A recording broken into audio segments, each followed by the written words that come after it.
of 34.608% by PF. So you should be ensuring that people file their 15G or 15H. Okay, so TDS will be deducted as per section 192A. This is the only change in PF. Rest, whatever you heard and all, just forget that. That way I can say that. Any questions on PF? You had a lot of queries and questions, please. See, earlier, some time back, the accounts which were not operative or contributed for 3 years were treated as non-operative and were not given interest.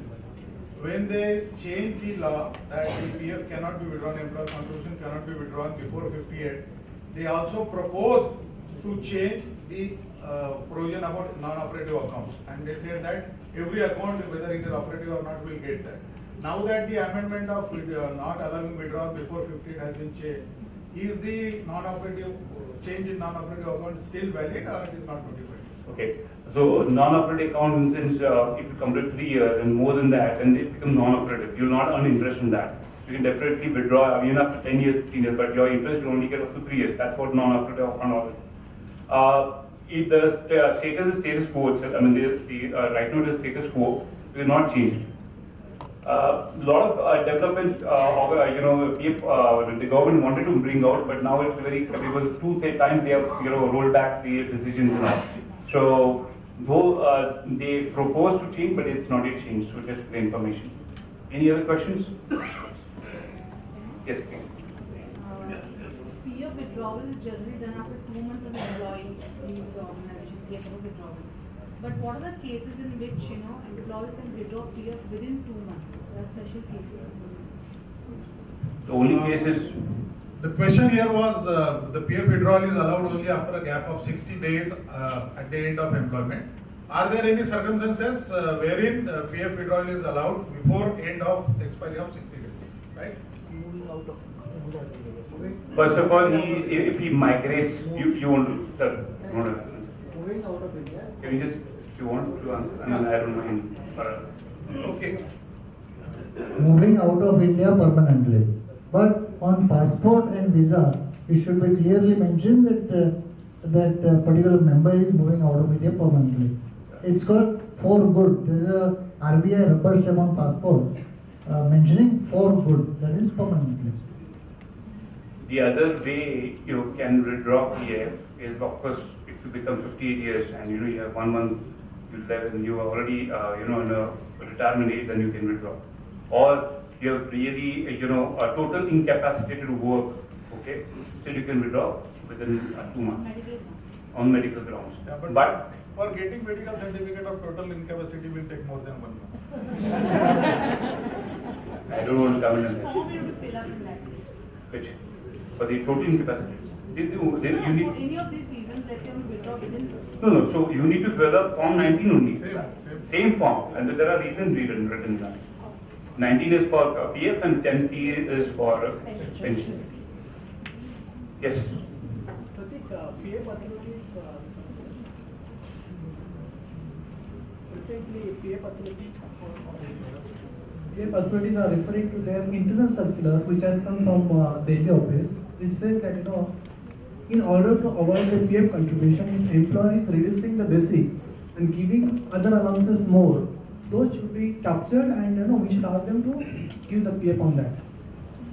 And circular says that 50% or more than 50% if the basic is there, then PF retrospective is not applicable. In case the basic is less than 50% of the total salary, then they must pay the PF on that.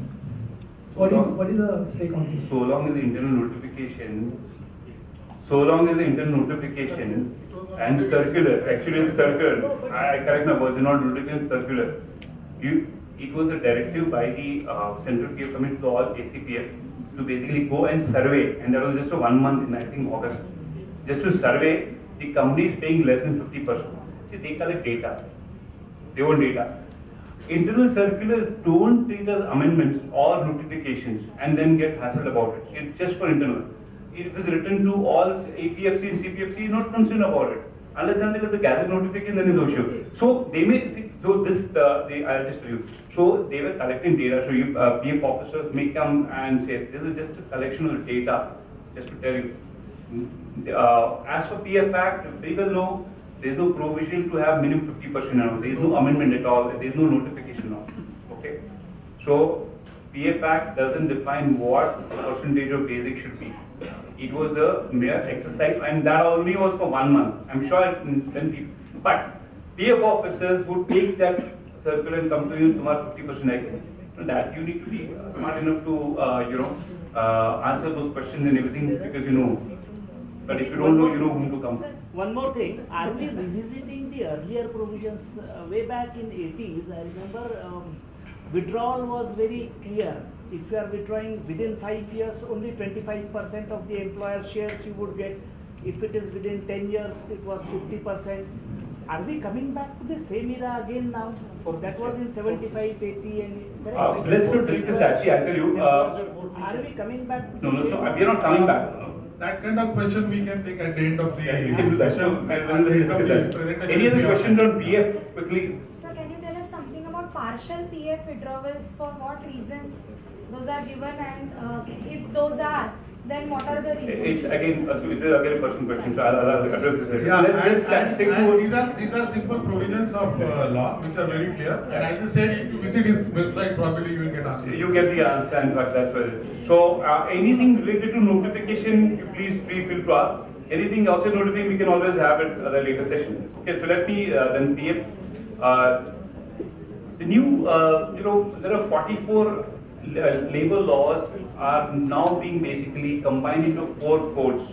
Okay, the 2 codes the work is already done. The 2 codes like Social Security and Wage Code is remaining by doing. So government is actually combining all this labor acts into codes. One very good observation by the labor department, by the Ministry of HR was, and that to have a model shop and institution act, where it will be like a national act, Shop and Institution Act is state-wise, right? You need to maintain state-wise register, you need to maintain state-wise leaves, and all the rules and regulations is different from state to state, right? But they come up with, like, unlike Factories Act. Factories Act is one, right? And then you have state-wise certain rules and Model Shop and Institution Act, which is they are trying to push, and then depends upon the state to state to adopt those frameworks. So Maharashtra, there was a notification in May. I think again this. Am I audible? Yeah. Maharashtra, there is a notification came in May 2015. It was more to do with rules to modify renewable registration. Very clearly, before this 2015, before the Maharashtra government came in, the new government came in, how tedious it was to basically go and register yourself under Shop and Institution Act or Contract Labor Act, right? How tedious it was to basically get an exemption under Rule 31 of Maharashtra Minimum Rule 1963. What is that? Basically to maintain computer records. You need to get exemption under that. It was very, very tedious. A lot of companies, of course, Pagas knows very well, this provision was there, and it was so difficult to basically get the exemption. You need to be in same format, 22 columns and all that. But gone are the days, in 2015 March, if you apply, now of course it's online, just before it was online, if you apply Shop and Institution, or under Contract Labor Registration, registration certificate or license in the Contract Labor Act, or registration under Shop and Institution Act, if you apply, and within 7 days you don't get anything, any query by the Labour Office, it is a deemed certificate. Okay? So the application for Shop and Institution Act or Contract Labor Act is a deemed certificate by this notification, which is published May 18th and May 19th. You don't have to wait. So, if at all, an inspector walks in your office and you just applied and it's been 10 days, and inspector walks in after 1 month, and you can very well show, see, this is the application which I made, and I don't have any notice issued by your department. That application is mere deemed, a registration. So this was the amendment which just came in May 2015, and of course, the whole mechanism of a Labour Department changing from manual to online computerized registration has started. It is now more simpler process as far as registration is concerned. You just go online and pay it, and at least your fees are done. One of the days you go to Labour Office from the Thane or Bandra Law Complex and pay the challan, deposit things. Contract labor used to go to RBI, for payment if it's licensed. You need to pay a secure deposit and all. So all those you can just pay it online. Eased out.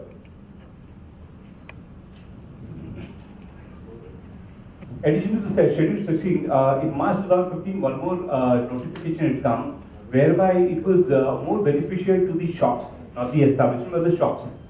Blanket exemption was given for 1 year that they can keep shops open for 365 days.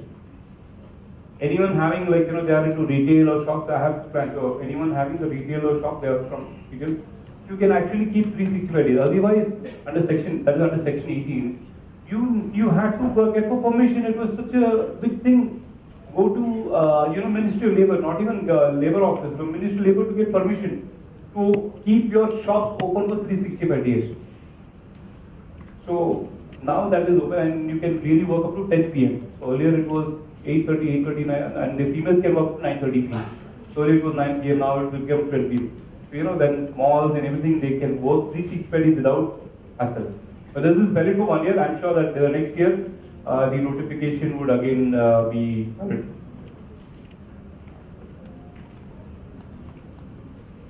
Any questions on shop and inscription related to the notifications?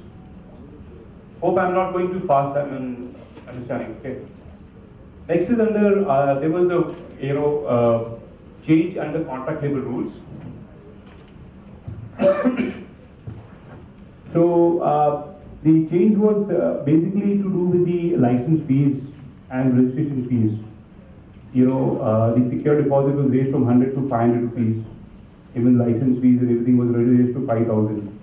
So this was the change, and the same thing under shop and inspection, which I told.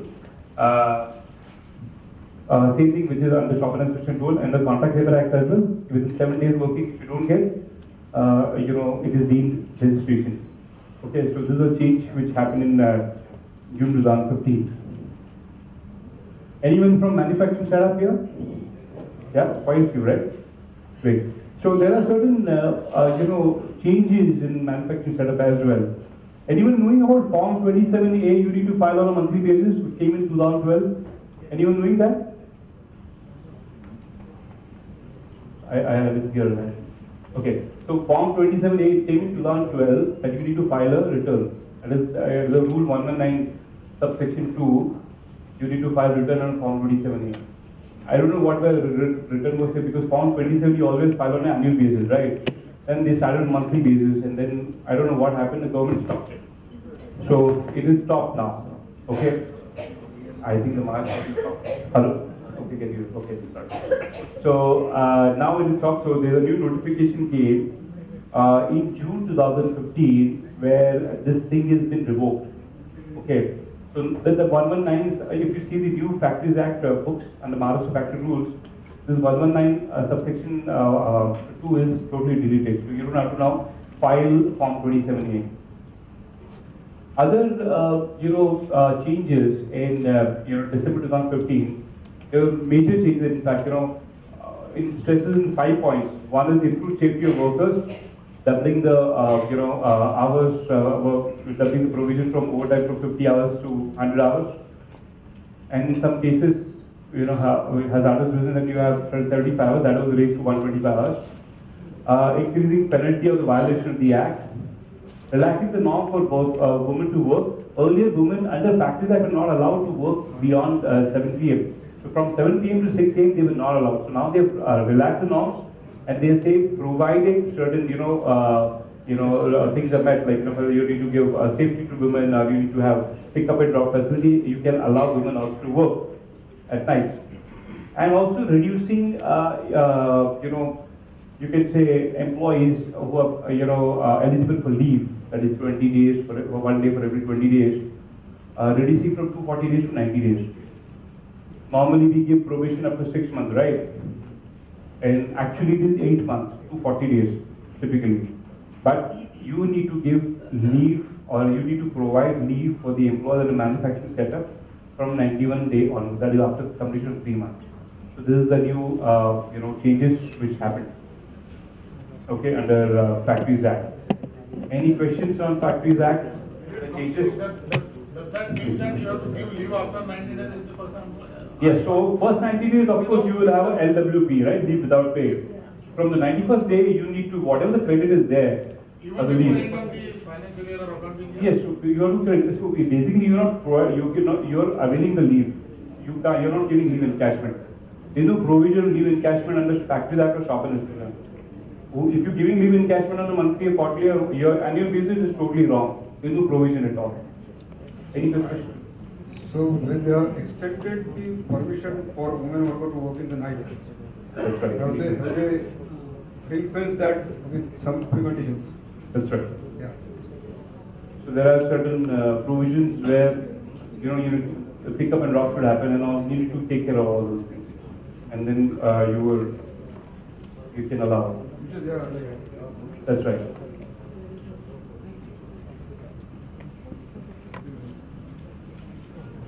It takes time. So I can share that. In fact, it's there online, so we can always.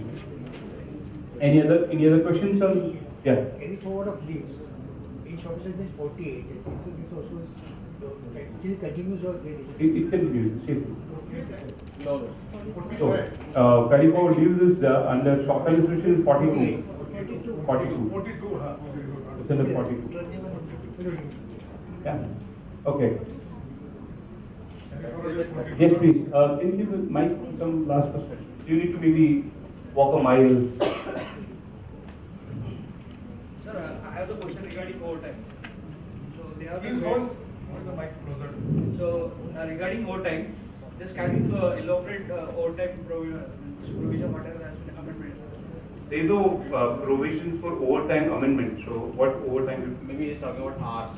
Hours, overtime hours.